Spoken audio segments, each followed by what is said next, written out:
10th class का lecture number 4 discuss करेंगे। उसमें हमें वो तमाम टर्म्स को करेक्टराइज करना है, मींस एक्सप्लेन करना है, जो हमें किसी भी बॉडी की सिंपल हार्मोनिक मोशंस के बारे में इंफॉर्मेशन देते हैं। अगर एक बॉडी सिंपल हार्मोनिक मोशन कर रही है, मींस अपनी मेन पोजीशन के इर्द गिर्द वाइब्रेट कर रही है, तो उसकी ये फॉलोइंग टर्म्स हैं जो हम मेजर करते हैं, मेजरमेंट्स में आती हैं।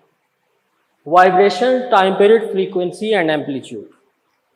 First of all, previous lecture में इनका इंट्रोडक्शन आपको दे चुके हैं।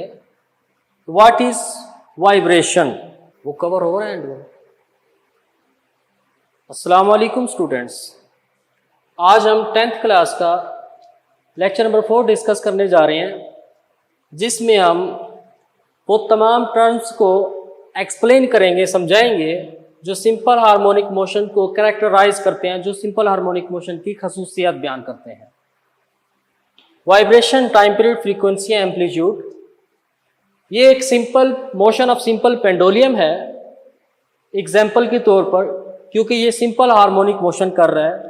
क्यों कर रहा है वो भी मैं लास्ट लेक्चर में समझा चुका हूँ कि अगर हम इसको ए पॉइंट पे ले जाते हैं तो इसको जैसे रिलीज करते हैं, छोड़ते हैं, तो ए और बी के दरमियान ये वाइब्रेट करना शुरू कर देता है।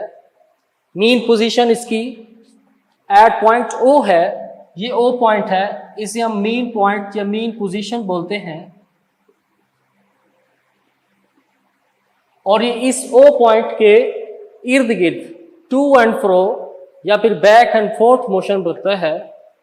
और इसकी मोशन हर वक्त जब भी ये ए पॉइंट पे हो, बी पॉइंट पे हो, always directed towards the main position, main position की तरफ होती है।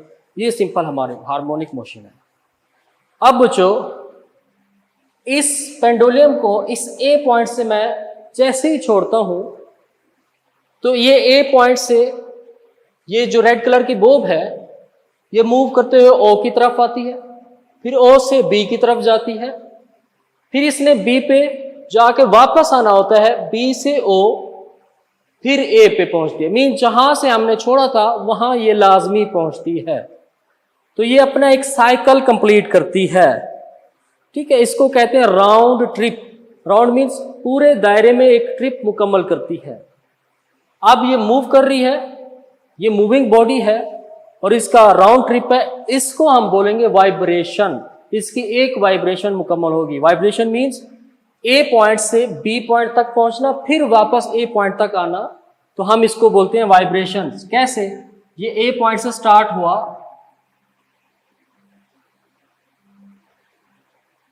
और ये बी पॉइंट तक आ गया, फिर बी पॉइंट से अगेन ए पॉइंट पे चला गया।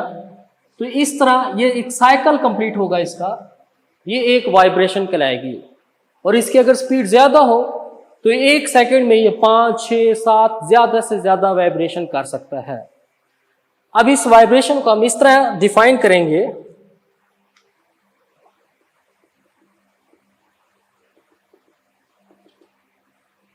वाइब्रेशन क्या है? वन कंप्लीट राउंड ट्रिप, एक मुकम्मल राउंड ट्रिप हो, यानी ए से स्टार्ट हो, फिर अगेन ए पर अगर बॉडी पहुंच जाती है तो उसका राउंड ट्रिप मुकम्मल हो जाता है, हम उसे कहते हैं वन वाइब्रेशन।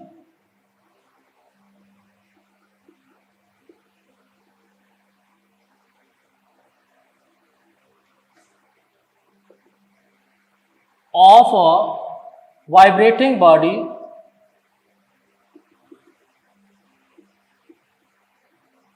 अब इसका जो राउंड ट्रिप है ये कहां पर है? ये राउंड ट्रिप किसके इर्द गिर्द है? देखें, ये राउंड ट्रिप इस मीन पोजीशन के इर्द गिर्द है।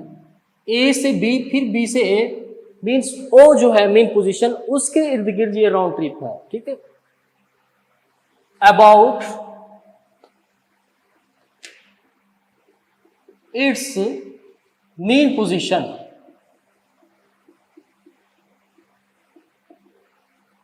is called one vibration.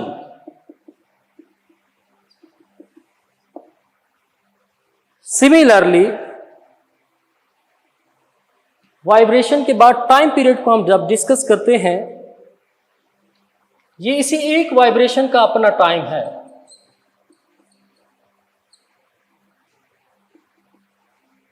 Time period means जब ये बॉडी जो सिंपल हार्मोनिक मोशन कर रहा है, एक वाइब्रेशन कंप्लीट करता है ए से बी, फिर बी से ए तक पहुंचता है, इसको कुछ ना कुछ तो टाइम लगेगा। ये एक इसकी वाइब्रेशन भी कहलाती है, ये एक इसका राउंड ट्रिप भी कहलाता है, ये फिर एक इसका साइकिल भी कहलाता है कि इसने एक अपना एक साइकिल कंप्लीट किया है। इसको जितना टाइम लगता है वो टाइम इसका टाइम पीरियड कहलाता है। और इसको डिनोट हम किससे करते हैं? कैपिटल टी से। Capital T is a time period, small T is a just time interval, capital T is a time period. अब इसको एक्सप्लेन इस तरह करेंगे, the time taken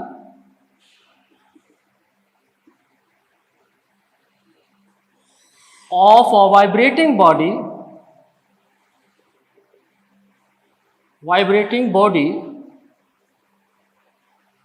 to complete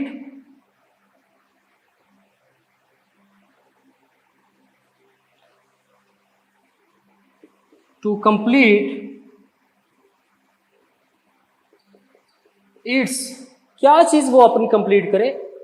एक वाइब्रेशन इस ए पॉइंट से शुरू हो, ओ पॉइंट से गुजरता हुआ बी पॉइंट से पहुंचे, तो इसको वाइब्रेशन बोलते हैं। तो कंप्लीट इट्स वन वाइब्रेशन या फिर साइकिल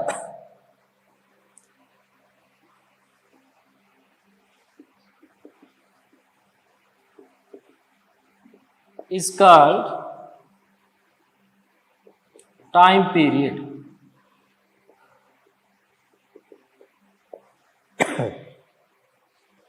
नेक्स्ट, फ्रीक्वेंसी। स्टूडेंट्स,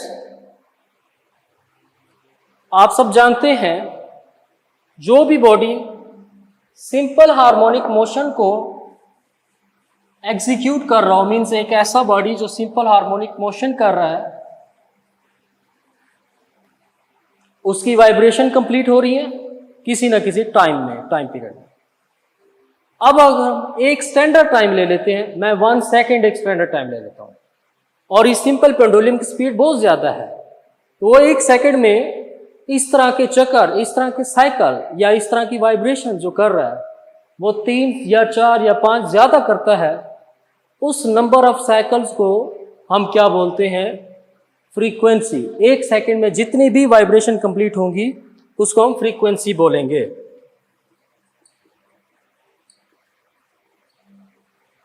और इससे हम स्मॉल एफ से डिनोट करते हैं।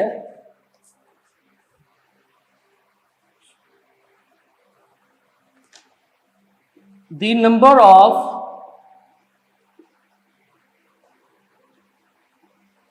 वाइब्रेशंस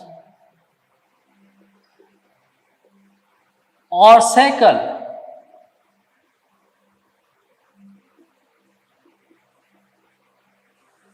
किसका, ये नंबर ऑफ वाइब्रेशन या साइकिल किस चीज के हैं? इस वाइब्रेटिंग बॉडी के हैं। ऑफ वाइब्रेटिंग बॉडी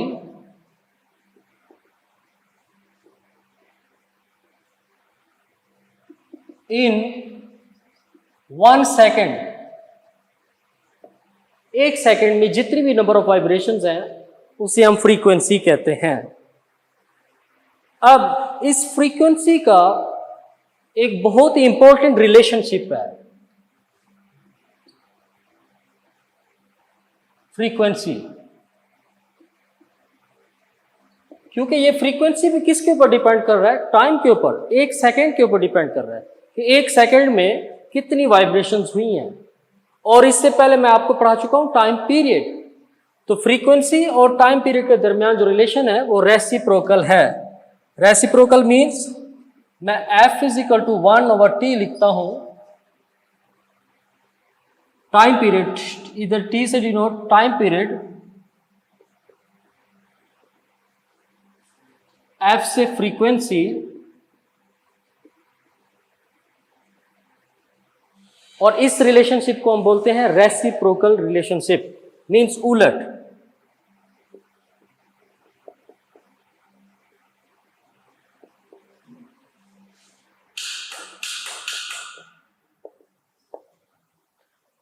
ये फ्रीक्वेंसी को आप लोगों ने एक्सप्लेन किया, समझा। तो last topic is amplitude. Amplitude को हम किस तरह डिफाइन करते हैं?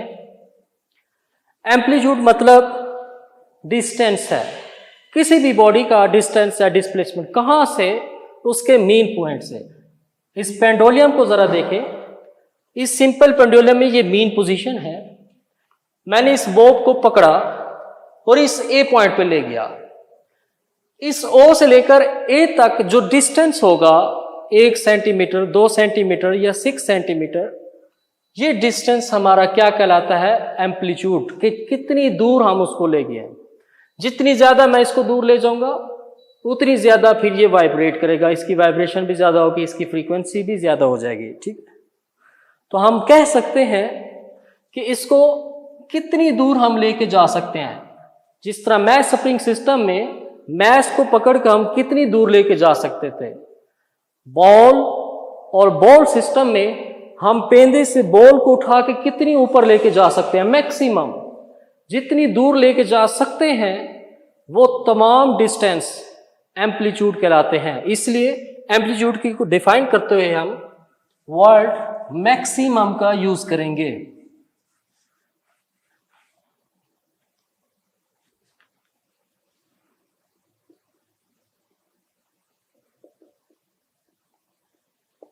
It is denoted by capital A.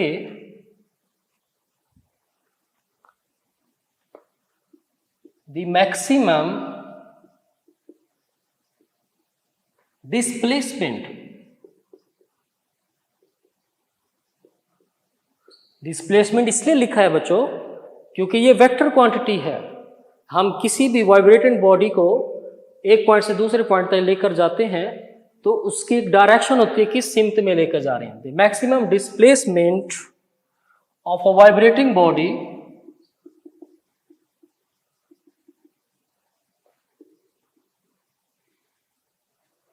अब ये डिस्प्लेसमेंट कहां पे हो सकता है? ये ए की तरफ ले जाए या फिर बी की तरफ ले जाए, मींस किसी भी डायरेक्शन में हो सकता है। ठीक है, इसलिए हम लिखते हैं on either side. Either side mean किसी भी सिमत में हम लिख सकते हैं।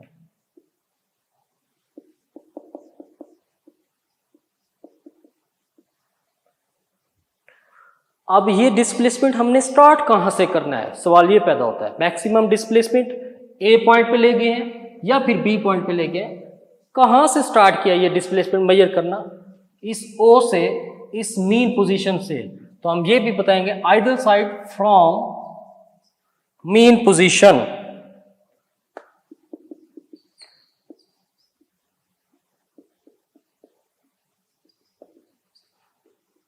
इज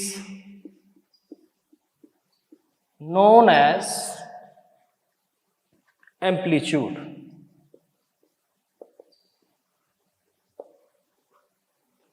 बच्चों ये 4 टर्म्स थी जिसे आज आपने समझा, जो कैरेक्टराइज कर रही थी, जो हमें बता रही थी, इन्फॉर्म कर रही थी कि एक बॉडी जब सिंपल हार्मोनिक मोशन में होता है तो उसकी कौन कौन सी टर्म्स हम स्टडी करते हैं। उसकी वाइब्रेशन देखते हैं कि वो वाइब्रेशन कितनी कर रहा है, टाइम पीरियड देखते हैं कि कितनी सेकंड लगते हैं उसको एक वाइब्रेशन कंप्लीट करने में, ए से बी फिर बी से ए तक आने में, फ्रीक्वेंसी 1 सेकंड में वो कितनी चक्कर लगा लेता है, 1 सेकंड में वो कितनी साइकिल कंप्लीट करता है, और एम्पलीट्यूड हम उसको कितनी दूर लेके जा सकते हैं किसी भी साइड पे। नेक्स्ट, अगर आप लोगों के पास लॉन्ग क्वेश्चन आ जाए अटेम्प्ट करने के लिए और वो लॉन्ग क्वेश्चन हो define and explain simple harmonic motion with example of motion of a simple pendulum, तो बच्चों आप लोग सबसे पहले ये क्वेश्चन आ जाए,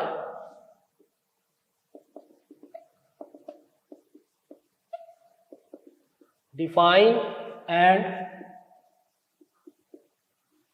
explain simple harmonic motion with the motion of simple pendulum.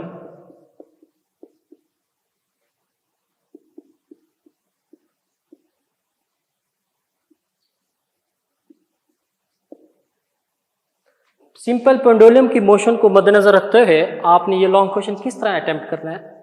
सबसे पहले आप लोगों ने डेफिनेशन लिखनी है। किस चीज की? सिंपल हार्मोनिक मोशन की डेफिनेशन। वो लेक्चर नंबर 2 में आप लोग समझ चुके हैं। 2 डेफिनेशन है सिंपल हार्मोनिक मोशन की, दोनों ही याद कर लें और दोनों आप लिख सकते हैं। पहली डेफिनेशन ये थी कि अगर आप फोर्स लगाते हैं किसी भी बॉडी पे, वो फोर्स डायरेक्टली प्रोपोर्शनल होनी चाहिए डिस्प्लेसमेंट के और always directed toward the mean position. Similarly अगर कोई बॉडी सिंपल हार्मोनिक मोशन में है, ये दूसरी डेफिनेशन थी, acceleration is always directly proportional to the displacement from mean position of a vibrating body and always directed towards the mean position। ये 2 definition थी। Definition लिखने के बाद आप ये फिग बनाएंगे सिंपल हार्मोनिक मोशन की। फिग में W is equal to mg weight है और ये इक्विलिब्रियम पोजीशन है। एट दैट टाइम ये इक्विलिब्रियम में है और ये T tension in the string है और ये दोनों अपोजिट इन डायरेक्शन है, मिकदार में बराबर है, जिसकी वजह से ये पहले सिंपल पेंडुलम एक ही जगह ठहरा रहता है। फिर हम क्या करते हैं, एक्सटर्नल फोर्स लगा के इसको इस ए पॉइंट पे लेके जाते हैं। जब ए पॉइंट पे हम लेके जाते हैं तो इस पॉइंट के ऊपर भी वेट की फोर्स एक्ट कर रही होती है डायरेक्ट डाउनवर्ड। लेकिन हम लोगों ने पढ़ा है weight is just like a force. इस फोर्स को हम 2 रेक्टेंगुलर कंपोनेंट्स में डिवाइड कर देंगे। mg साइन थीटा, ये mg साइन थीटा है और इस तरफ mg कॉस थीटा है। अब देखेंगे कि ये जो mg साइन थीटा है बिल्कुल ये इसी तरह है जैसे ऊपर रस्सी जा रही है, स्ट्रिंग जा रही है और उसमें मौजूद टेंशन। तो हम कहेंगे कि जब हम इस सिंपल पेंडुलम की वेट वाली फोर्स को 2 रेक्टेंगुलर कंपोनेंट्स में, परपेंडिकुलर कंपोनेंट्स में डिवाइड करते हैं तो एक कंपोनेंट बिल्कुल अपोजिट हो जाता है टेंशन के, जिस तरह ये मिडल में था, और ये एक दूसरे के इफेक्ट को कैंसल कर देते हैं। तो हम ये कह सकते हैं, ये इसके एक्सप्लेनेशन में आपने लिखना है, mg साइन थीटा और टेंशन ये दोनों इक्वल हैं, अपोजिट इन डायरेक्शन है, कैंसल हो जाएंगे। बट कोई ना कोई एक कंपोनेंट तो बच जाएगा फोर्स का, जिसकी वजह से इसने वापस आना है, और वो कंपोनेंट है mg cos theta. mg cos theta की वजह से इसमें एक्सेलरेशन पैदा होता है। अब ये mg cos थीटा वेट है, वेट का कंपोनेंट है और वेट एक फोर्स होता है, क्योंकि वेट का न्यूटन ऐसा यूनिट और फोर्स का भी ऐसा यूनिट न्यूटन है। हम कह सकते हैं कि mg cos थीटा एक ऐसा कंपोनेंट है फोर्स का जो रिस्टोरिंग फोर्स पैदा करता है। रिस्टोरिंग फोर्स मींस जो इस बॉडी को मजबूर करता है सिंपल हार्मोनिक मोशन करे।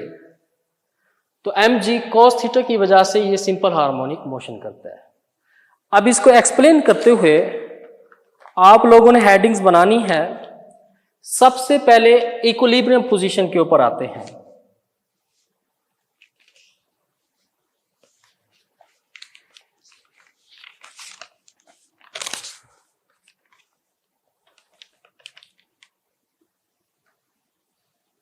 at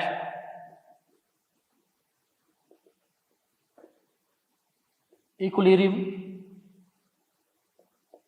पोजीशन कि इक्विलिब्रियम पोजीशन के ऊपर क्या होती है इक्विलिब्रियम पोजीशन? जब ये रुका हुआ था, बिल्कुल इसी तरह था सिंपल में, अभी हमने कोई फोर्स नहीं लगाई थी, ये सिंपल पेंडुलम बिल्कुल इसी तरह था और ये W = mg था और ये टेंशन T थी, बस रुका हुआ था।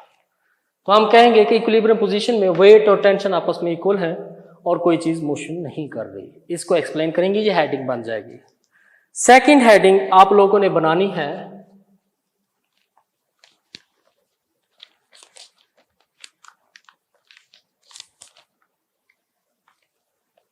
आप इस पॉइंट को कहां ले जाते हैं, एक्सट्रीम पोजीशन पे। आपने ओरिजिन से एक्सट्रीम पोजीशन पे लेके जाना है, eight extreme position.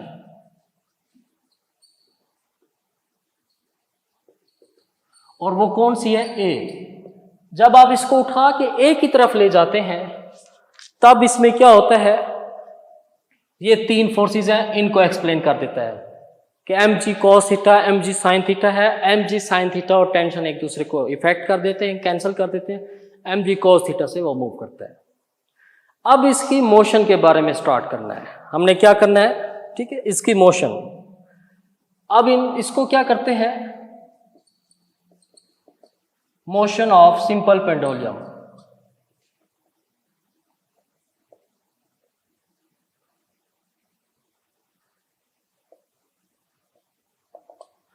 Motion of simple pendulum में सबसे पहले पॉइंट, जब हम इस ए पॉइंट को डिस्कस करेंगे, स्टडी करेंगे, ए पॉइंट से हमने इसको लीव किया, छोड़ा।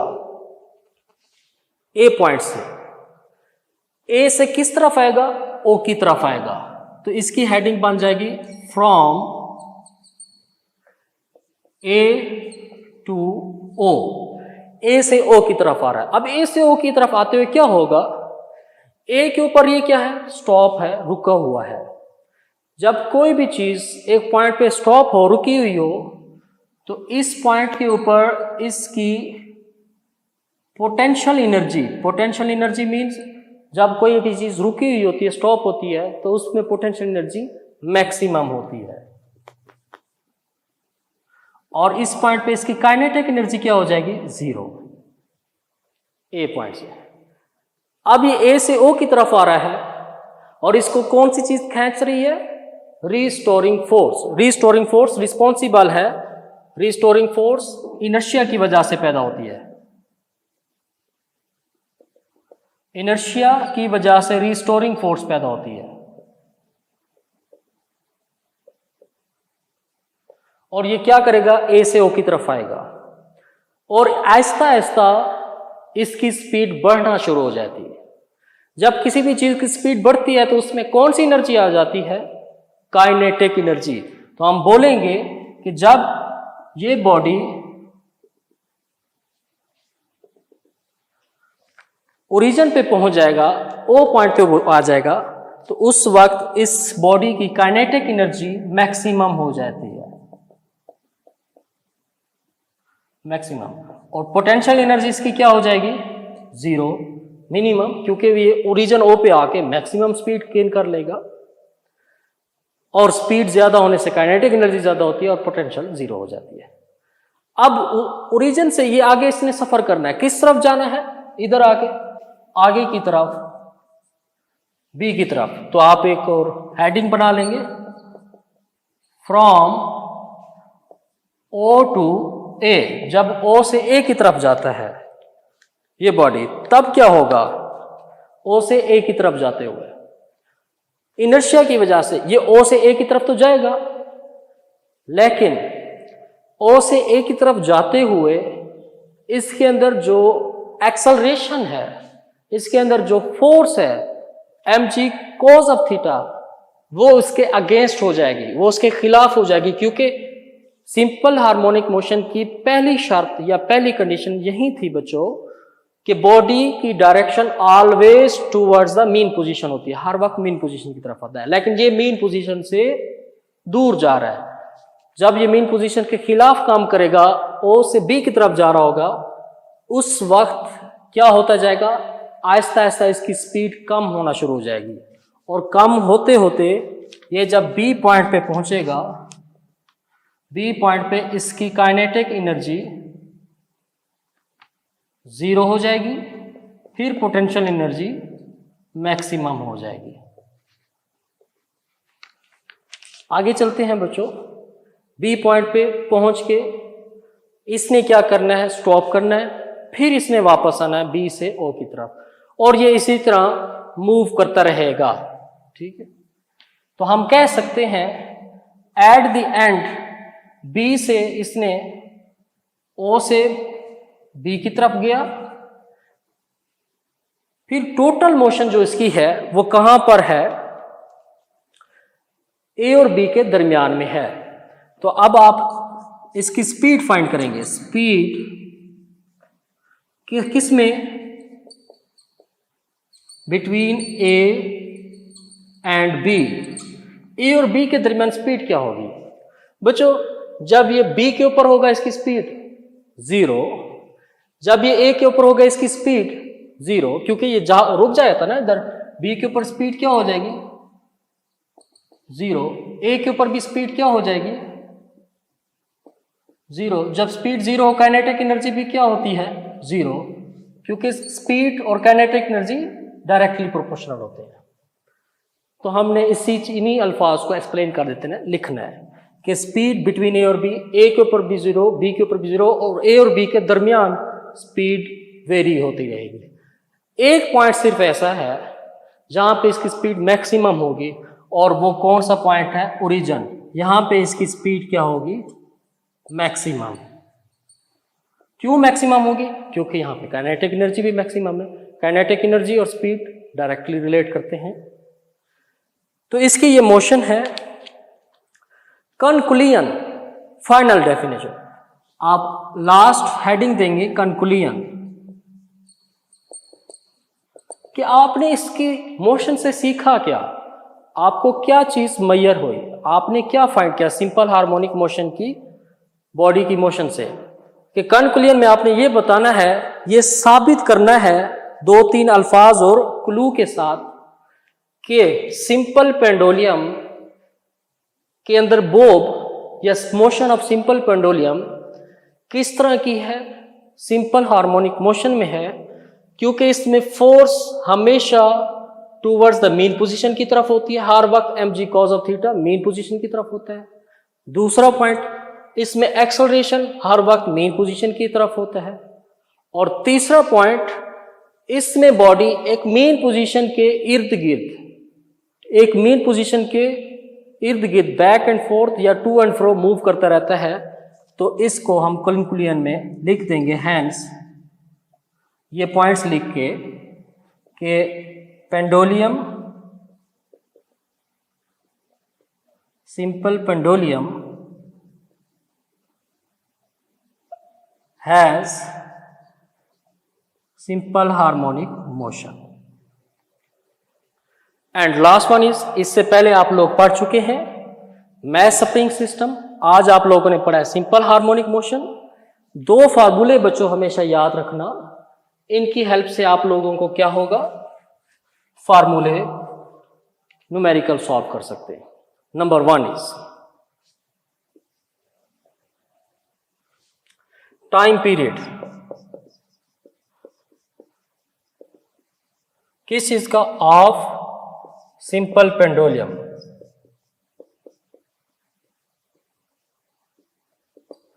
एक ये फार्मूला है और दूसरा फार्मूला है टाइम पीरियड किसका, of mass spring system. Time period को डिफाइन कर चुके हैं, आप जान चुके हैं कि एक वाइब्रेशन मुकम्मल करने के लिए जो टाइम लगता है उसको टाइम पीरियड बोला जाता है। सिंपल पेंडुलम को time period denoted by T is equal to 2 pi L over G। Here L is the length of string, ये जो रस्सी है, इस रस्सी की जो लंबाई है L, और G gravitational constant. Time period of mass spring system T is equal to 2 pi M over K। M क्या था मैस स्प्रिंग सिस्टम में, मैस जो स्प्रिंग के साथ अटैच किया होता 2-3 ग्राम का, और K क्या था स्प्रिंग कांस्टेंट की वैल्यू कांस्टेंट गिवन होती है। जिस तरह जी की वैल्यू 10 होती है 9.8, इस तरह स्प्रिंग कांस्टेंट की वैल्यू भी आपको गिवन होती है। इन दो फार्मूला से आप न्यूमेरिकल सॉल्व करेंगे। ये दो फार्मूले हमेशा याद रखिएगा। आज का लेक्चर इसी टॉपिक पे एंड होता है कि आज आपने कैरेक्टरिस्टिक्स भी सारी समझ ली हैं कि एक सिंपल हार्मोनिक मोशन वाले बॉडी की क्या क्या खसूसियात होती हैं, और दूसरे नंबर पे एक लॉन्ग क्वेश्चन आपने समझा है कि सिंपल पेंडुलम जब मूव करता है तो उसमें क्या क्या चीज़ें आपने लिखनी